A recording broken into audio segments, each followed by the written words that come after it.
ఓం నమః శివాయ. ఓం నమో నారాయణాయ. నరదృష్టి నివారణ కాళభైరవాయ నమో నమః. ఓం గురు బ్రహ్మ గురు విష్ణు గురుదేవో మహేశ్వరః గురు సాక్షాత్ పరబ్రహ్మ తస్మై శ్రీ గురుదేవాయ నమో నమః. హరి ఓం. మా ఛానల్కి స్వాగతం. చూస్తున్న వీక్షకులకు ప్రేక్షకులకు ప్రియ కాళభైరవ భగవద్బంధులకి స్వాగతం పలుకుతూ మమ్మల్ని ఎంతగానో ఆదరిస్తూ ఉండబడినటువంటి ప్రియ సోదర సోదరీమణులకు, జ్యోతిష్య అభిమానులకు, సనాతన ధర్మ సంరక్షకులు అందరికీ కూడా గురు పూర్ణిమ శుభాకాంక్షలు.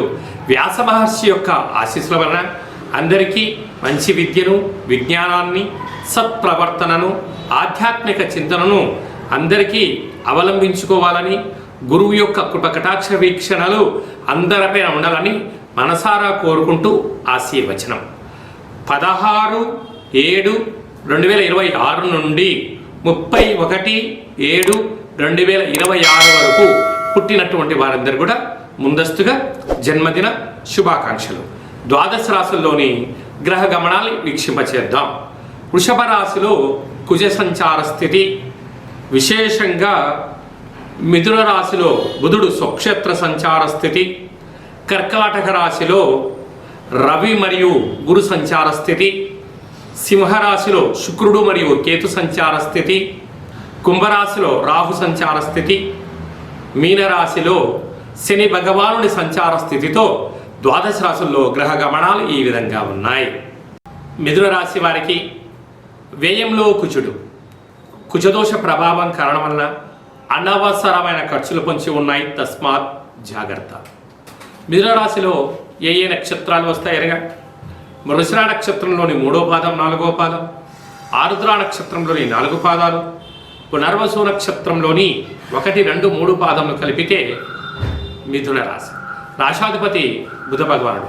వీరికి రాశిలోనే బుధ భగవానుడు స్వక్షేత్రకంగా ఉండడం వలన మిథున రాశి వారికి చాలా శుభ తరుణము. కొత్త పనులు ప్రారంభించడం, ఆధ్యాత్మిక చింతనగా ఉన్నప్పుడు మీ కృషి, పట్టుదల, ఆపై భగవంతుడు ఆశీస్సుల వలన మీరు ఆవగించేంత ప్రయత్నం చేస్తే గుమ్మడికాయంత ఫలితం రాబోతుంది. అలాగనే ధనవాక్కు కుటుంబ స్థానంలో ఏడాది తర్వాత రవి భగవానుడు గురువుతో కలిసి సంచారం చేయడము మంచి యోగదాయకంగా భావించగలగాలి. తృతీయంలో శుక్రుడు కేతు సంచార స్థితి కనుక ధనపరమైనటువంటి స్థిరాస్తులు, చరాస్తులు, ఉన్నతమైన జీవితాన్ని పొందబోతున్నారు.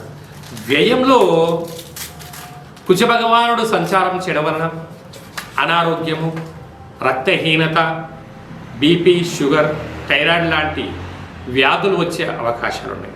కనుక సకాలంలో తిండి, సకాలంలో ఆరోగ్యాన్ని కాపాడుకోవడం, వీలైనంత వరకు సమయాన్ని, ధనాన్ని మేనేజ్మెంట్ చేయగలగాలి అనేది కూడా గుర్తుపెట్టుకోగలగాలి.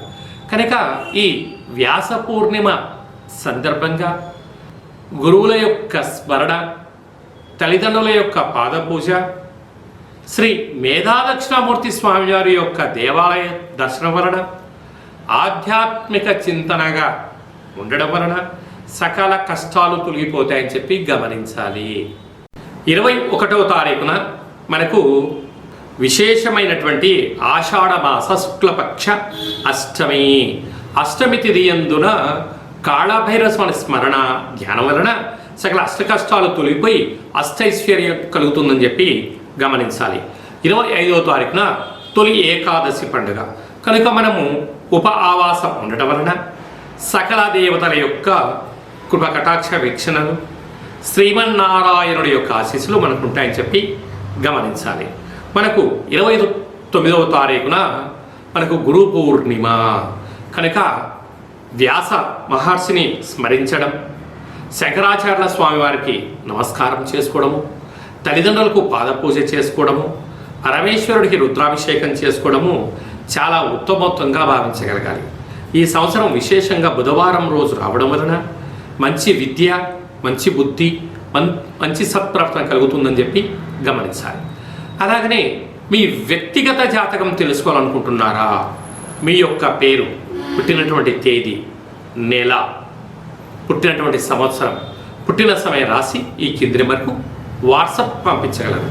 100 సంవత్సరాల జాతకాన్ని రాసి పంపించి పుట్టినప్పుడు గ్రహ గమనాలు ఎలా ఉన్నాయి, ప్రస్తుతం ఎలా ఉంటున్నాయి, భవిష్యత్తులో ఎలా ఉండబోతున్నాయో మీకు సవివరంగా సంపూర్ణంగా తెలియజేయడం జరుగుతుందని చెప్పి గమనించాలి.